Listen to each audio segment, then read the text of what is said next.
هلو everybody، چطورین بچه‌ها؟ خوش اومدین به یه ویدیو دیگه از چنل به میلاد ولف داش دیولپمنت. توی این ویدیو ما اومدیم چیکار کنیم؟ اومدم بهتون یاد بدم چطوری بتونید راک استار ادیتور رو با سرور فایلتون اضافه کنید. خیلی راحته، هیچ کاری نداره. پس یادتون نره قبل از زدن این ویدیو لایک و یه کامنت و ساب به هیچ شما یادتون نره. ایده چیزی هم داشتید بنویسید ببینم. میخوامتون خیلی زیاد بریم سراغ ویدیو. Let's go.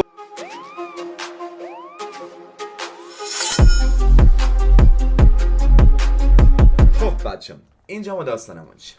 چیزایی که نیاز داریم چیا هستن؟ یک عدد فایوم نیاز داریم و یه سرور فایومی که با استفاده از تیک ادمین ساخته شده باشه. من آخرین مدل راکسا ادیتوری که تا الان واسه سرورهای فایوم اومده، من اونو میخوام بهتون یاد بدم. پس دنبال هم کنید و ببینید چه کار میکنیم و همون کار رو انجام بدید تا به لول خاصی برسید. ما اینجا چیا رو داریم؟ خب اینجا من یه راکسا ادیتور دارم.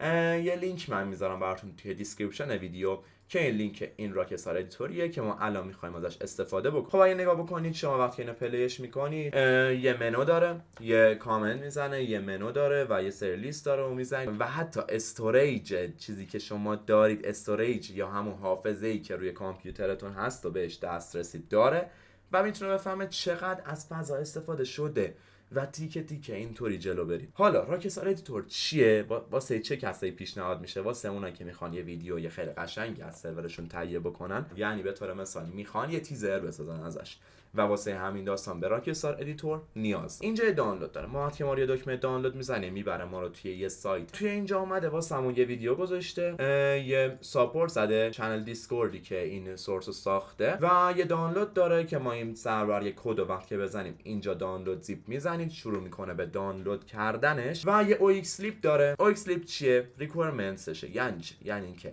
پیش نیازای این سورس میشه OX لیپ. OX لیپ یه چیه دقیقاً؟ من اگه بزنم روی لینکش یه جای دیگه واسه من باز میشه. OX لیپ یک سری از سورسای مورد نیاز برای اجرای سورسای خیلی خفن‌تر توی سرور فایوم. هیچ کار خاصی نداره اضافه کردنش، استفاده ازش هم هیچ کار خاصی نداره. میتونید راحت میتونید ازش استفاده کنید و قبلش باید بلد باشید. اینا رو من تیکت توی ویدیو بهتون یاد میدم 100%. میاد اینو دانش میکنید، OX لیبش هم دان میکنید خودش توی ریکوایرمنتس زیر اون پستی که گذاشته توی گیت هاب این گزینه رو گذاشته. اینو دانلودش کنید، میایید داخل سرورتون توی سربر ریسورس. اینجا شما چند تا فولدر مختلف دارید. من این فولدری هم بهش اضافه میکنم به نام میلاد ولف. اینا هم بهش اضافه میکنم، میرم داخلش و چیزی که دانلود کردم دقیقاً کجاست. این دوتایی که من دانلود کردم و جفتش رو با هم دیگه باز میکنم. اول از همه نگاه کنید ببینید آیا OX لیپ توی کل ریسورستون هست یا نه. OX رو شما سرچ میکنید و خب چیزی که من میبینم نیست داخلش. به این هم دقت کنید، حتما فولدرایی که دورشون یه کروشه مانند میذارید به هیچ عنوان اسمشون خونده نمیشن و صاف سورسایی که داخلش ریخته میشن خونده میشن. یعنی شما میتونید بزنید استارت، نمیدونم سورس که داخلش این داستانا، یا میتونید اسم فولدر رو به شکل کامل بنویسید و استارتش کنید داخل server.cfg. حالا ما این کار رو انجام میدیم تا برسیم به اون داستان. راکسا ادیتور داش مین داریم. مثل همیشه ما این داش مینش رو پاک میکنیم، میذاریم بقیه‌اش باشه. یه سری توضیحات اینجا داره که ما باهاش هیچ کار نداریم. میایم سراغ پیش نیازش که چی بود؟ OX داش. میام من اینجا و اینم یه کپی میکنم میذارمش اینجا، درگ اند دراپش میکنیم میذاریمش اینجا و مستر و آخرش رو پاک میکنیم. چرا ما اینو پاک میکنیم؟ چون که چیزی نیست که زیاد به درد اسم و ایناش بخوره. میتونید هم بذارید همینطوری استفاده بکنید، هیچ فرقی نداره. من چون از قدیم یاد گرفتم پاک بکنم پاکش میکنم، هیچ فرقی واسه من و شما نداره. یعنی هیچ چیز نیازی نیست که بدونید دربارش. میایم اینجا. حالا من باید برم که server.cfg خودم. server.cfg میشه چی؟ محل استارت سورس های سرور فایلمتون. میام داخل اینجا یک سری اینجا من چیز دارم. میام این آخرین یه اینتر میزنم. مثلا این اومده صاف فولدر رو استارت کرده. شما دو تا راه دارید برای استارت کردن سورساتون.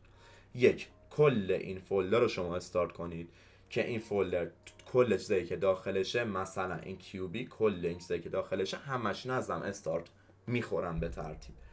دوباره مثلا اینو استارتش، یا میتونید کل فولدرش رو استارت کنید، یا میتونید داخلش هر سورس که دوست داشتید و اسمش رو بزنید و استارتش کنید. مثلا من اینجا میام میزنم، میتونم براش بزنم انشر نمیدونم دقیقا این چیه و یک کروشه باز کنم بنویسم میلاد ولف که کل سورس های داخل این فولدر منو واسم استارت کنه، یا میتونم یه اینتر بزنم بیام بنویسم استارت و اسم این دوتا فولدر یا این دوتا سورس هم بنویسم، هیچ فرقی نداره. حالا من اینو نوشتم اینجا، میام زمپمو طبق معمول باز میکنم واسه دیتابیس که بتونم دیتابیسم بتونه اوکی باشه.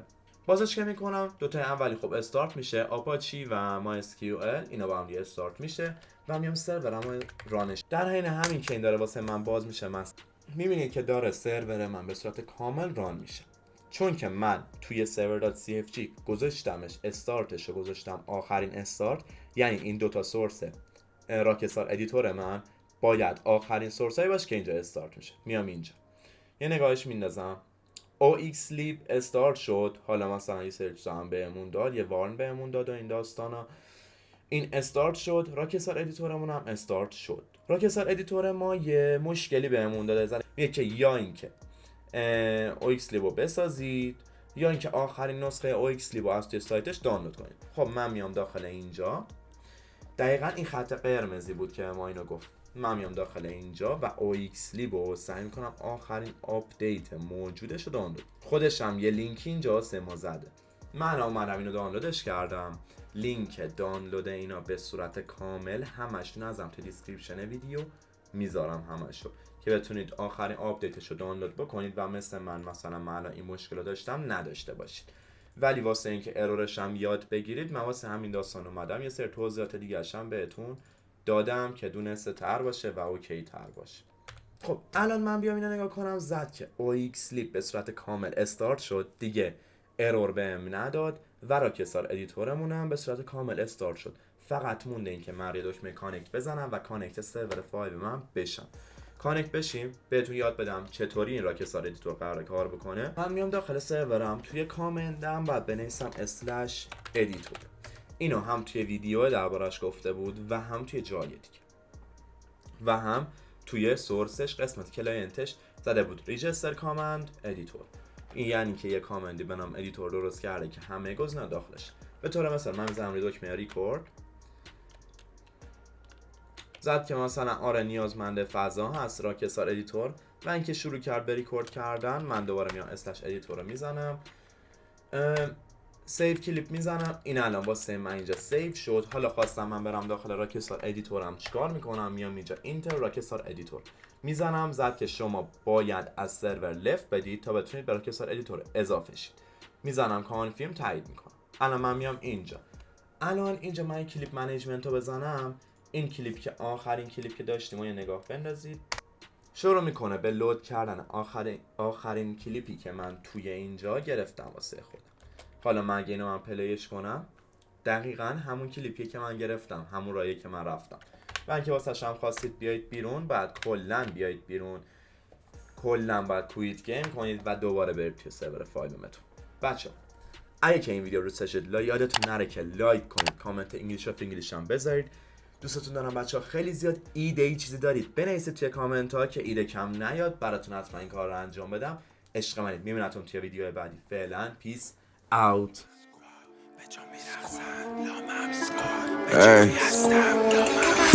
what's up blood, what's up B چشه دافه سب سره واسابی پول خلاف کردم دوتا لاماری 2 سال زندگی میکردم تو استانبول قاچاقی رپ هم شده برات چبی DMT خالص اومدم بالا تکی